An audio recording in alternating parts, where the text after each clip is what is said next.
Okay, હવે મારે એ વાત ઉપર આવું છે જે હમણાં આપણે આગળ વાત કરી કે જ્યારે તમને કીધું કે ભગવાન શ્રી કૃષ્ણનું તમારે કેરેક્ટર કરવાનું છે, આ પાત્ર છે, તો તમે એમને ના પાડો છો 2 દિવસ પહેલાં, તો કઈ વાતનો ડર, કઈ વાતનો લાગતો હતો કે પછી આવડું મોટું પાત્ર કેવી રીતના થશે, કયા સવાલ શું ચાલતા હતા અંદર? બીજા બધા કેરેક્ટર્સમાં કેવું છે કે તમે ફેલ થઈ શકો એમ. ટુ બી વેરી ઓનેસ્ટ, કે હું કોઈ ફિલ્મમાં કોઈ મને કેરેક્ટર આપે તો મારી પાસે ફેલ થવાના ચાન્સીસ છે. અને હું બહુ રાજી ખુશી ફેલ થઈ બી જો, એટલે મને એવું નથી કે હું ફેલ થઈ ગયો યાર, હું વાંધો નહીં, ફેલ થયો, નેક્સ્ટ ટાઈમ ટ્રાય કરીશું વ્યવસ્થિત. મને ફેલ થવાની બીક નથી. આમાં એ સ્કોપ નથી, આમાં ફેલ ના થવાય એમ. અને એટલે થોડું પરીક્ષા જેવું લાગ્યું મને કે આ તો ફાઇનલ એક્ઝામ છે. એટલે અંકિતને મેં કીધું કે આટલું મોટું કેરેક્ટર, અને આ એવું છે કે આ બધાના દિમાગમાં એક ભગવાન છે. તમારા દિમાગમાં એક કૃષ્ણ છે, મારા દિમાગમાં એક કૃષ્ણ છે, એવા આખી દુનિયાના દિમાગમાં કલ્પના પ્રમાણે. એટલે મને એમ થતું હતું કે હવે હું બધાની કલ્પનાને કઈ રીતે મેચ કરી શકીશ એમ. કારણ કે અને એ તો પેલું છે ને, એપિટોમ છે કૃષ્ણ ભગવાન. તો એ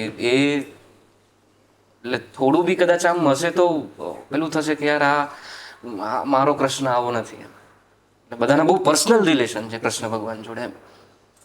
એટલે મને એ રીતે થોડુંક પેલું થતું હતું કે હું એટલો લાયક છું, હું મારી અંદર છે આવડત કે હું કરી શકું એમ. આને કહી તો દીધું, પણ હું મારી જાતને માનું છું કે ના, હું ભગવાનનું કેરેક્ટર કરી શકીશ. ને મેં ક્યારેય ઇમેજિન નહોતું કર્યું કે હું લાઈફમાં ક્યારેય આવું કેરેક્ટર કરીશ એમ. સડનલી એક કે કૃષ્ણ ભગવાન, હે એટલે આ તો એવું થયું ને, સીધો કેચ આપી દીધો, લો પકડો. ને પછી તો મારી પાસે ઓપ્શન જ નહોતો. મેં અંકિતને છે અમારી પાસે નહોતો. એટલે મેં એને કીધું કે યાર તું હજી જો, એવું હોય તો આપણે જોડે ગોતીએ કે ભાઈ, કારણ કે એટલે મને એવું નથી કે હું કરી જ નાખીશ, આપણને બધું આવડે છે, નથી આવડતું અને મારાથી નહીં થાય. પણ હવે એને કીધું કે ભાઈ હવે તારે જ કરવાનું એમ કરીને નીકળી ગઈ બીજા કામમાં. ગોતવાનો છે નવો કે મારે જ કરવાનો છે. પછી સીધો શું ઓલી ટિકિટ આવી ગઈ જુનાગઢની, વોલ્વોની, સીધા જુનાગઢ. ચલો હવે સાચે શૂટ કરવાનું જ છે. પછી તો માથે પડ્યું, અને પછી આખા શૂટમાં એટલે પછી મેં એવી ટ્રાય કરી કે જો બધાના એક પર્સનલ ભગવાન છે કૃષ્ણ ભગવાન, તો હું મારો પર્સનલ કૃષ્ણ ભગવાન શોધું અને એને ફોલો કરું એમ. તો આમ તો આ પાત્રની આમ આપણે જોવા જઈએ કે કોઈ સજેશન કોઈ સાઈડથી તમે લીધું હતું, કોઈ પુસ્તકોમાંથી કે કોઈ તમે એવા વિઝ્યુઅલ ફોર્મમાં જોયું હોય કે ત્યાંથી થોડા રેફરન્સ તમે લઈને આ કેરેક્ટર આખું કેવી રીતના તમે બિલ્ડઅપ કર્યું હતું ભગવાન શ્રી કૃષ્ણનું કેરેક્ટર?